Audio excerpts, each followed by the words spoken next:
Hey, what up guys? Welcome back to another episode of Future Figuarts. This episode is number 13, and for those of you who are superstitious, we're playing upon that today because this episode's character of discussion is Dabura.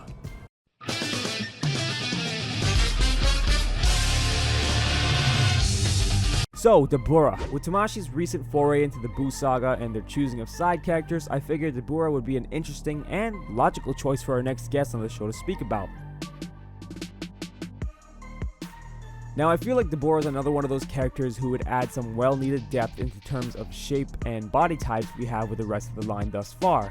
Again, with the most different bodies belonging to the other villains, as well as Beerus and Shenron. I feel like some of Dabura's features would also serve to help springboard the production of other characters we may see down the line who have similar facial features like Supreme Kai, Tapion, or even Mira and Toa.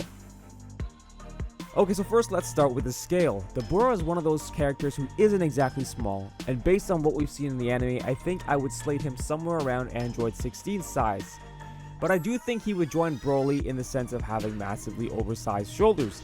Not necessarily because of his level of jackness, but more so from his poofy fashion choices. I mean, we've seen some pretty far out get-ups in Dragon Ball, but I mean, what was this guy thinking when he rolled out of bed in the Buu Saga?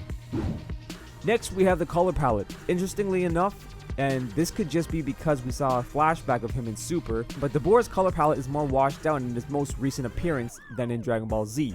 Animation budget aside, I hope that this was just for flashback's sake and that they go with a classic, more saturated look for Dabura's color scheme. So the first color to address is the skin tone. This guy either looks like he went outside in the desert with Babidi for a bit too long, or he just really needs to lay off the tomatoes in his tabbouleh. Either way, we've got an almost peach red hybrid color for his flesh, and I think an even pale pink would work just because the blue in his clothes would help the figure pop more. For the eyes, I think we could probably get away with seeing the same shade of yellow used in Beerus' eyes. So on to the body. Now, we have a pretty basic color scheme here, and it really reminds me a lot of Vegeta's color scheme with the Saiyan battle armor. Nonetheless, I think this is a figure where some kind of shading is imperative throughout the clothing. Otherwise, much like Majin Vegeta, this could end up looking way too flat and underwhelming. Now lastly, we have the white and yellow for the cape and belt. We'd probably see a cape very similar to Piccolo's in terms of sculpt and color, with a few minor necessary changes for Dabura's. And then a similar shade of yellow in the belt akin to Vegeta's armor straps. Alrighty, so faces. With a side character like Dabura, I can see Tamashi including 3 different heads for this guy, as his receding hairline would probably make faceplates look a little cringy. The first is the normal stern looking expression. Nothing new here.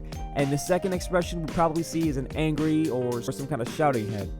Now I think the last face we probably see, and this is probably the only time I'll ever say this, but a spitting face. I mean, if they include some kind of accessory for this, all the more reason to include a spitting face. But even on that note, that sounds pretty whack to pay for a spit accessory, don't you think?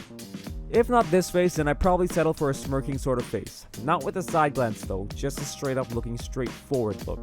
I mean, all that aside, can you imagine if they went with this face for the final?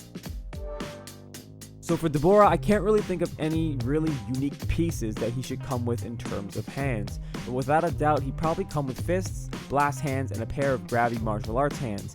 Perhaps the only other unique hand would be one for him to hold a sword. Aside from those ones, I don't think I really missed anything there. So with accessories, we have a bit more wiggle room for creativity here. He should definitely come with his sword, as big as the blade is. If they can give Super Future Trunks his Spirit Bomb sword, then a regular sword with a big blade should definitely be possible, right? On top of that, I think it'd be pretty hilarious to get some kind of miniature Babidi figure. I mean, he's not really included with any form of Buu that we know of so far, so Dabura would probably be the perfect figure to pair him with. Other than that, if not Babidi, maybe a stone miniature Krillin figure, even though that would be pretty hard to pull off because since we have Krillin in scale with the rest of the Figuarts, we would need an in-scale stone version of him. Or maybe even just a stone arm or a stone head for Piccolo. Alright guys, so Dabura. Pretty safe to say the Buu Saga would not be complete without him, and eventually we'll probably see him in figure form. What do you think though? Would you pick him up? How much would you be willing to pay for a Dabura figure? And what accessories do you think he should come with other than the ones we mentioned already? That's all for episode 13 guys. Until the next time, you know what I always say. May the best of today's be the worst of the tomorrows. Peace.